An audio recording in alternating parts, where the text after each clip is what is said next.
Keman achen bhai Shah, Mehdi Kian, and welcome to another video. Huge disclaimer warning for any Bangladeshis watching this video. আমি একজন বাংলাদেশী 9 বছর বয়সী PewDiePie fan. আমি কাউকে force করব না PewDiePie কে সাবস্ক্রাইব করার জন্য, কিন্তু আমি তাকে ডিফেন্ড করার জন্য কিছু কথা বলবো। যদি তা নিয়ে কারো কোনো সমস্যা হয়ে থাকে তাহলে প্লিজ এই ভিডিওটা লিভ করুন। কিন্তু তারপরও যদি ডিসলাইকটা মারতে ইচ্ছা হয় এবং আমাকে PewDiePie এর দালাল বলে গালি দিতে কেরা জাগে, well then I have only one thing to say to you. Say something in Bengali? Of course not. Bankrora, Bosarige, Tarimaka Bosara, Maki, Bantia, Gandu. Okay, back to English.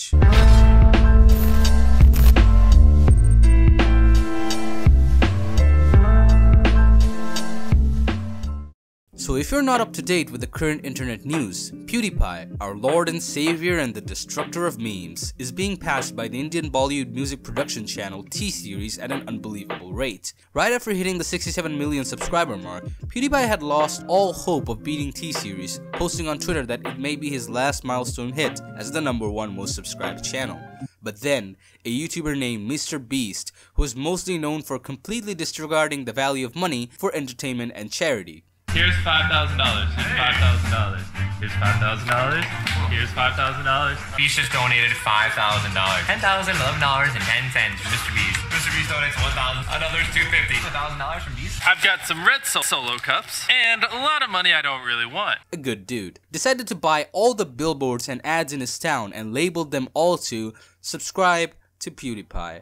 This video is absolutely hilarious and I highly recommend you check it out. Now who's challenging him here? Some group out of India? Yeah, exactly. T-Series, they do Indian music because, you know, a lot of people in India are getting internet, so like it's just growing really fast because they have 1 billion people, we only have 300 million. Yeah. So it's not really fair, but we're trying to keep them #1.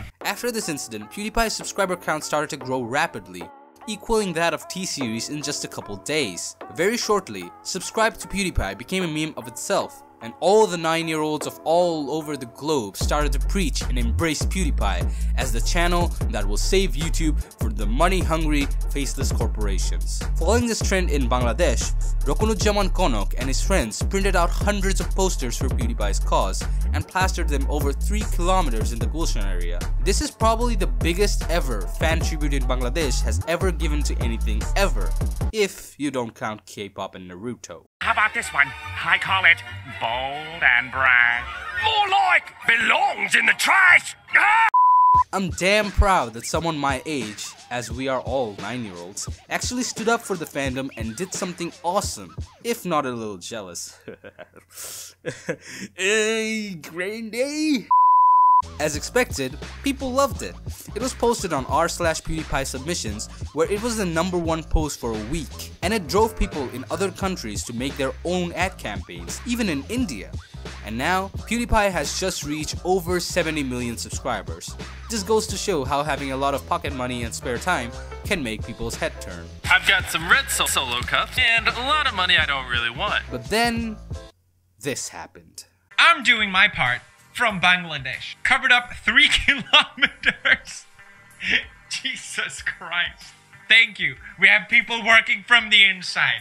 This is perfect. I've never been more proud, Indian bros. I've never been more proud, Indian bros. Indian bros. Indian bros. Indian bros. Indian bros. Indian bros. What the Look, I've been a fan of PewDiePie for 5 years, and I love him as much as everyone else, if not a little more. But right now, he looks like a complete dumbass. This created a lot of outrage in Bangladesh, with fans of PewDiePie hating him, making comments about how disappointed people are for his ignorance. But still, even though at the initial moment I was quite disappointed, it still felt really normal to me, and I actually found it quite amusing. Because I know this is gonna hurt to hear, and it's gonna hurt me way more to say it. Here goes. Bangladesh is not a popular country.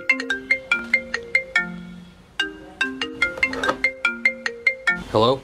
আমার ব্যাপারে তুই কি কইলি হাবলা? আমি তোকে জানাবো যে আমি নৌবাহিনীতে আমার ক্লাসের স্নাতক হয়েছি এবং আমি আল কায়দার অসংখ্য ছিনতাইয়ের সাথে জড়িত এবং আমার 300টিরও বেশি নিশ্চিত হত্যাকাণ্ড রয়েছে। আমি গরিলা যুদ্ধক্ষেত্রে প্রশিক্ষিত এবং আমি সম্পূর্ণ মার্কিন সশস্ত্র বাহিনীর শীর্ষ স্নাইপার। তুমি এইবার ফিনিশ। তবে আমি আমেরিকা মেরিন কর্পসের সমগ্র অস্ত্রোপচারের অ্যাক্সেস পেয়েছি এবং মহাদেশের গাথাটিকে নিশ্চিহ্ন করার জন্য আমি এটি সম্পূর্ণভাবে ব্যবহার করব। যদি তুই কেবল জানতে পারতি যে তোর ছোট্ট চতুর মন্তব্যতার জন্য তোর উপরটি নেমে আসতে পারে, আমি তোকে 700 বেশি উপায়ে মেরে ফেলতে পারি। No, seriously, wait.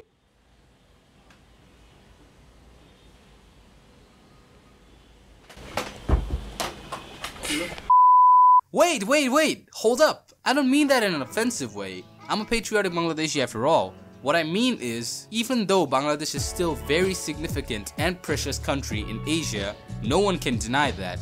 But most of the time in Western countries, India, due to its massive size, hogs all the credit. If you ask a British person to say a country from South Asia, the first answer most of the time will be India, even though they f***ed both India and Bangladesh for 200 years. Now this might sound a little weird, but I have actual evidence for this. Not to flex or anything, but I've visited 5 countries in the last decade. India, Saudi Arabia, Thailand, Malaysia, and Singapore. So I have had a fair spread throughout Asia. Well, guess what?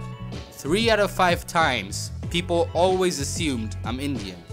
2 countries that knew where I was from were India, because they know their own kind, and Saudi Arabia, because there are a lot of Bangladeshis there.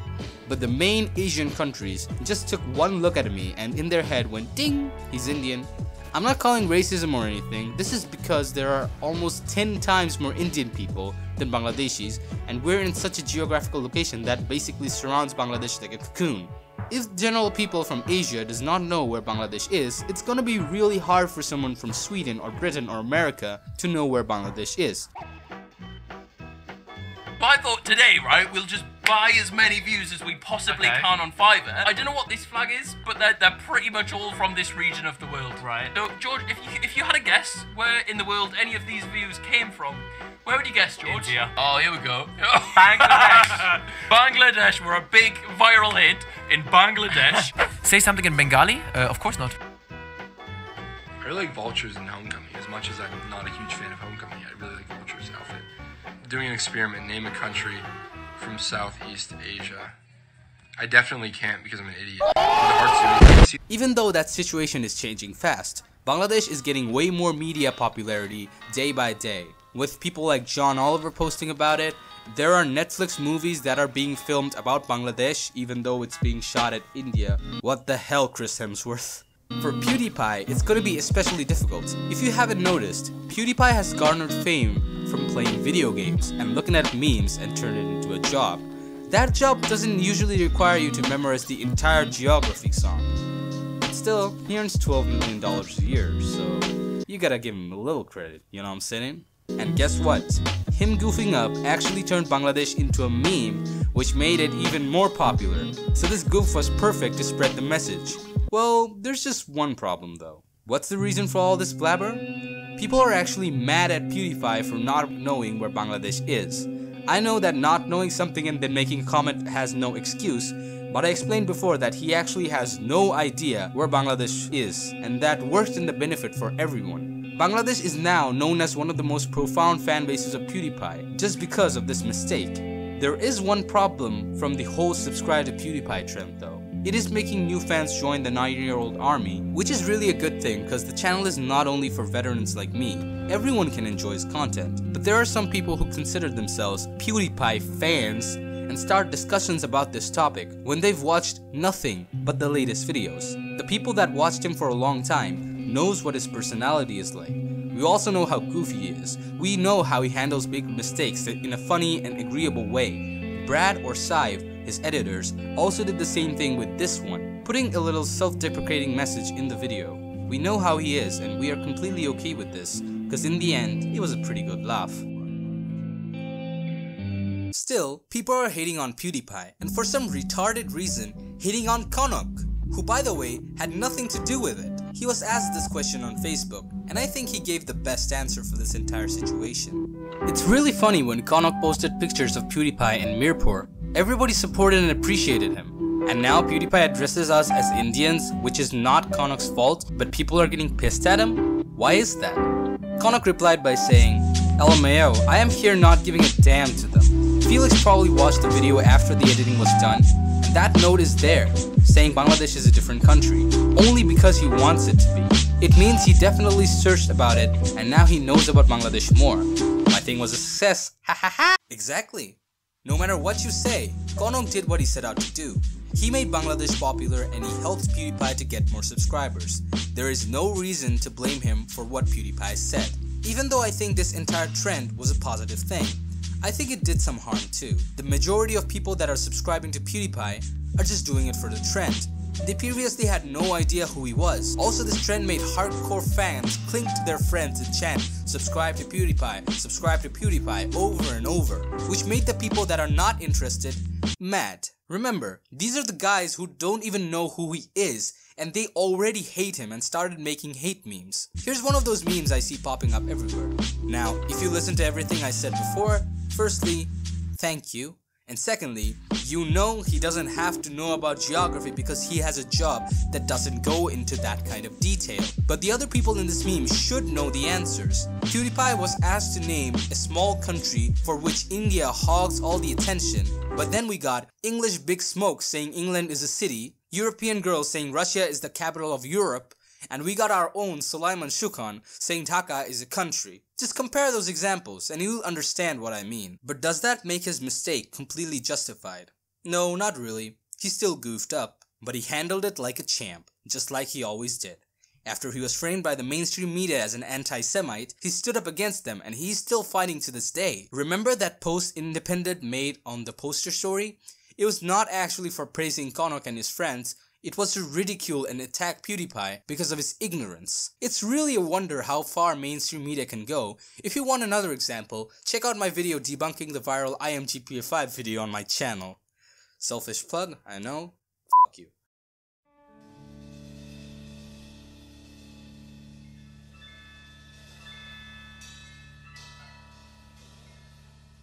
Before the 70 million subscribers, way before his days of reacting and reviewing memes, he uploaded as much as 6 20-minute gaming videos every single day. Because of his obnoxious behavior and man-child screaming, he was one of the most hated YouTubers of all time, even though he was still #1.